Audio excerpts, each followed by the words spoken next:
غیر مقلدین کا امام کون ہے؟ جبکہ مقلد حضرات کہتے ہیں کہ جس کا کوئی امام نہیں ہے اس کا امام شیطان ہے، اعوذ باللہ۔ دیکھیے غیر مقلدین کا امام کون ہے، غیر مقلدین کون ہے وہ انہی سے پوچھیں۔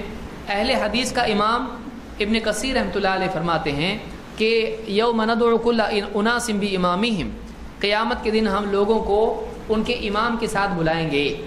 کہتے ہیں کہ بعض سلف کا یہ قول ہے کہ اس میں اصحاب الحدیث کا شرف ہے، اس آیت میں اہل حدیث کی فضیلت بیان کی گئی ہے۔ کیوں؟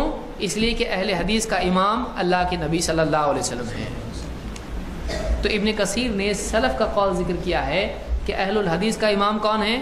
اللہ کے نبی صلی اللہ علیہ وسلم۔ اور یہی ہمارا قول ہے کہ ہمارے امام جن کے مقابلے میں کسی امام کی نہیں چلتی وہ کون ہے؟ محمد رسول اللہ صلی اللہ علیہ وسلم۔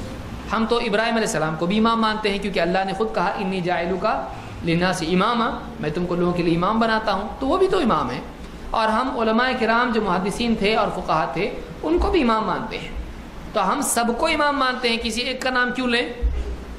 آپ بتائیے کہ جو لوگ یہ کہتے ہیں کہ ہم 4 اماموں کو مانتے ہیں، اہل حدیث 4 اماموں کو نہیں مانتے ہیں، پھر یہ پوچھنا تمہارا امام کون ہے؟